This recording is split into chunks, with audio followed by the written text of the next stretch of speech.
Welcome to Thought for the Day. I hope you're well today. I think probably one of the first ever training courses I had on how to give a talk, a presentation, one of the bits of advice they gave was never start with an apology.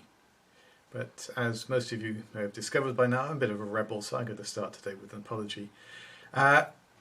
It should have been Terry today. We were hoping that Terry, on holiday in Northumberland near Lindisfarne, would have been able to record a Thought for the Day up there probably on Lindisfarne and then send it down to us. But it seems like the World Wide Web doesn't get quite as far as Northumbria, so technically that hasn't been possible.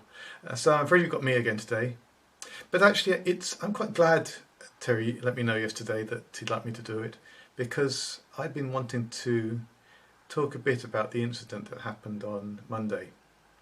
It was quite dramatic. I'd just been over to church to do something, and I was delayed on my commute home. In fact, it took me about half an hour to get from church back to the vicarage. It's fairly remarkable. First of all, I came out of the path beside church. I came out the side door, came out the path, and found two people waiting for me. One was a local councillor who'd brought some food for the food bank very generously. Secondly was a couple whose wedding we'd been planning to have in April at St Thomas's, but obviously that had been delayed.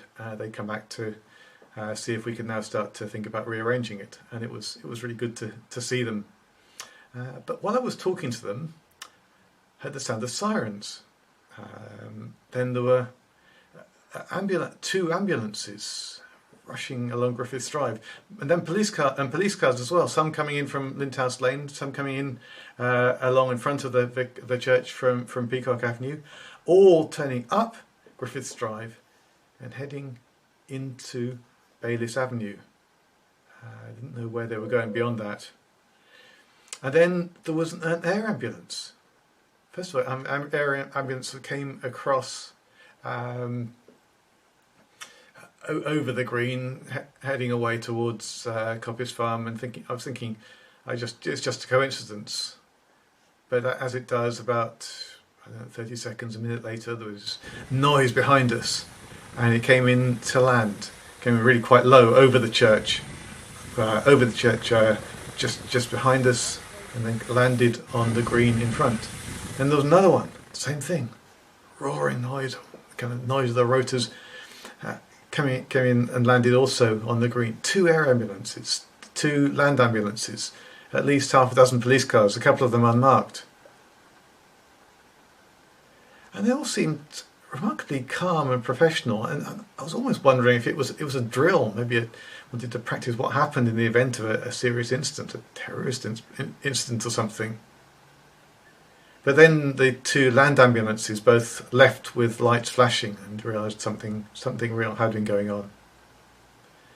And after I went back inside, and after encountering a few false rumours on Facebook, we discovered what had really happened. As many of you will have heard on the news, the family member called called 999, called paramedics out because a member of their family was having a mental health crisis. I assume he'd been on the phone to them, and they realised it was getting serious. So two paramedics turned up. I turned up with the police accompanying, because they thought they were going to need the police's help to get into the house, which they did. They went in, and the first thing that happened was that they were both stabbed. Thankfully, the police were able to had a taser. They calmed the man down. They arrested the man. The two paramedics were taken to hospital. By the evening, they were stable, and I was delighted to hear.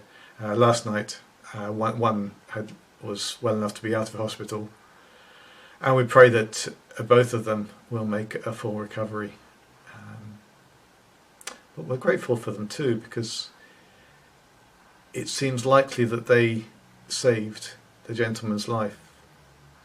They took the wounds which were probably, I guess, he intended to inflict on himself. We don't know that, but fact that there was a knife around, that he was willing to use it, suggests there was something very serious about to happen, and whatever it was, that they took something that was intended for someone else. And of course that couldn't help making me think of the one who came to help us and also ended up bleeding and actually dying. By his stripes we are healed. And as we thank God for the courage and loyalty of those two paramedics, we thank the Lord even more for coming, for loving us enough to come and step into our crisis, our mental health crisis, as we are addicted to the lethal disease of sin.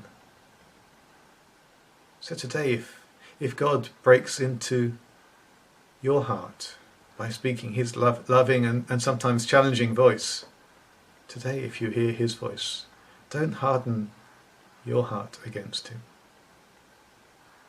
but let him in.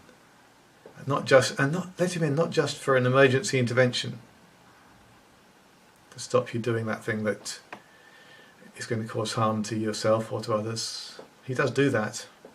But let him in not just for emergency intervention, but to stay forever. If anyone hears my voice, Jesus says, and opens the door, I will come in and eat with him, and he with me. May God bless you today.